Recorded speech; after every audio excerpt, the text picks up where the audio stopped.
Nigeria. Nigerian athletes waving to the crowd, smiling and hoping to sustain the smiles when the games begin. Nigeria, so many memories at the Olympic Games.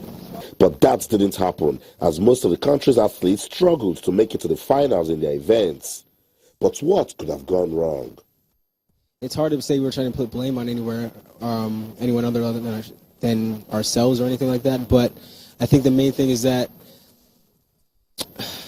it's very frustrating to talk about, as you can tell, because we worked so hard for the last 4 years, some of us last 8 years, and we get here, we're getting no support, we're running around chasing for money that we're owed. But suffice it to say, it's very frustrating. The Ministry of Sports refuses to accept those claims. We paid the allowances of athletes up front just 3 days into Olympics. As I'm talking to you now, we have paid everybody 22 days allowances, even if they qualify to the next level or not. We have done that. Even in the midst of adversity, some athletes still managed to give their best, but it wasn't just good enough. I actually came here to enjoy myself.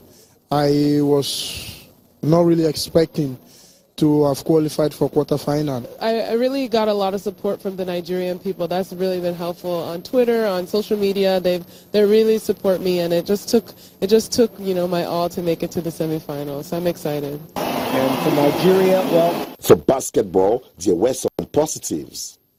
I'm really proud of our guys' efforts. Obviously we beat Croatia, who ended up winning our group. And we're really competitive against Spain and also Lithuania, who are number 2 and number 3 in the world. For Esther Brume and Toby Amusan, it wasn't a bad experience in Rio.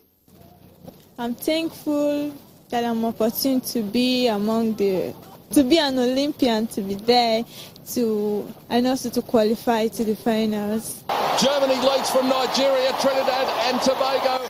For others, it was just depressing trying to give what you don't have. It's been abysmal. It's not been what I expected. I think the athletes are themselves very disappointed. The football team also failed to make the finals, but went on to beat Honduras for a consolatory bronze medal. On Sunday, the curtains on the 2016 Rio Olympics will fall, and countries with regards to sports development will start getting ready for the 2020 edition in Tokyo. It has been a tough experience for Team Nigeria, but one that has also passed a very clear and important message to sports officials that it is what you sow, you will reap. From the Villa Olímpica in Rio de Janeiro, Austin Okonakpan, Channels Television News. I kind of like the way Austin put it, that smile and that line. It's what you sow that you're going to reap. There's no magic anywhere. The Olympics is a litmus test of how the country fared in all sports, and we're able to see our true picture. And but let me ask the guys in the studio. Let me start with Onyemuchi Nwachukwu. Could we have done better? Just using the Olympics as a reference point and looking at all the sports, because it's a summation of everything. Could we have done better? No. I mean, like Austin said, we reported, so we couldn't have done. In fact, we should really commend the under-23 national team under Samson Siasia for that bronze medal that has been tagged a golden bronze. We saw it coming. We said it on this program months before the Olympics. There were issues. Some of our athletes could not even attend the qualifiers. The ones that went for the qualifiers, when they are ill prepared. Boxing, for instance, you remember that our boxers were training in a ramshackle environment, an environment only suitable for pigs. Yeah. Very dirty. When you train under such environments, how do you expect your athletes to perform? These athletes should be commended. Competing alone, not having inferiority complex, because look at where they're coming from. Our boxers were supposed to go to Yaoundé for the qualifiers. there were doubts whether they would go or not.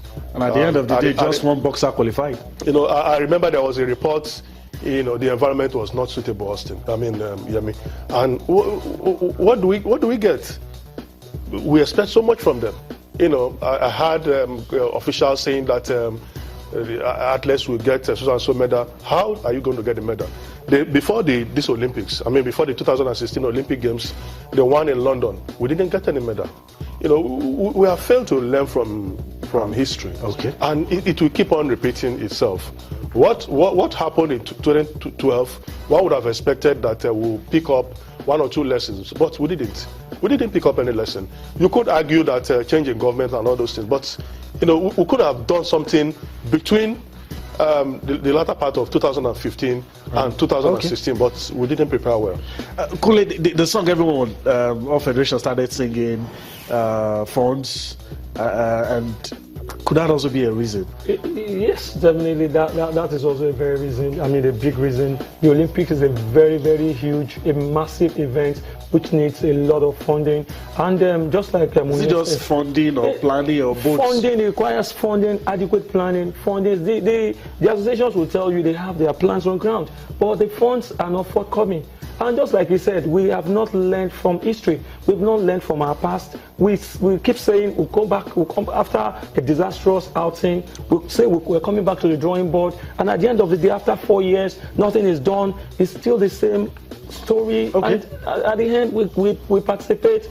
And then we put up a poor performance. Cool. I know you're not very happy. A lot of people are not happy with what has happened. But we'll pause and go on a break. When we return, we'll continue with our review of what done in 2016 and how we can be better as a sporting nation in 2017. Join us again.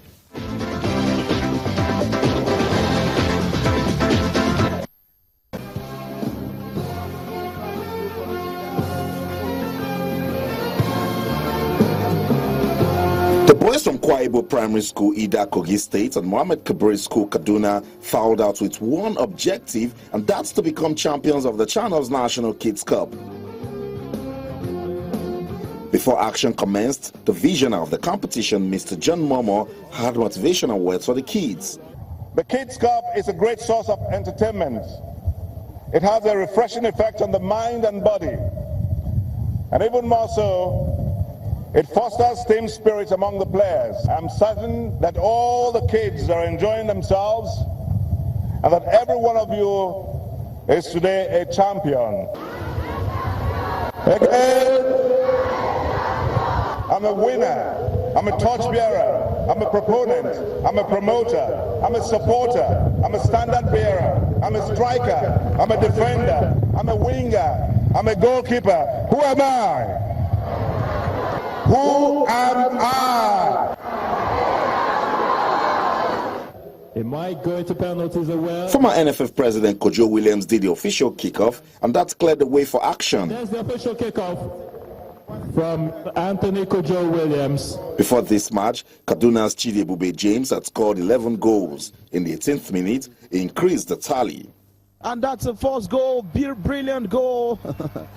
Brilliant goal from that young man from Kaduna. Number 11 Shet. An exciting matchup, no doubt. But then again, you give good pass there. He's beating the offside trap. They have a chance to make it number 2. A good cross and a good finish. And it's goal number 2 in the game. But it's number 10 man now. And the ball still on the half of Kwaibo. It's getting one-sided. And Kwaibo must do something to these many crosses of Kaduna. Goal number 3. And it's as good. Kaduna did all the work in the first half, and that was enough to crown them 2016 champions. Time it is Jesse number 10, 19 rather. Chidebube James won the Golden Boots Award, while Peter Emmanuel from Kwaibo was voted the most valuable player of the tournament. Linkrest Primary School from Lagos received the Fair Play Award. The T.Y. Danjuma Foundation offered monetary rewards to the top 3 teams. Congratulations. Yes, of course. Then came the moment when everyone gave a standing ovation to the new champions of the Channels National Kids Cup. Football in the quarterfinals.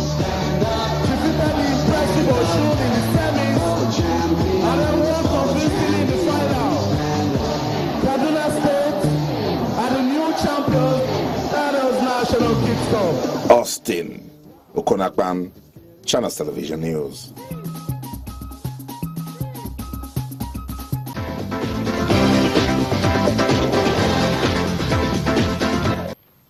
Welcome back.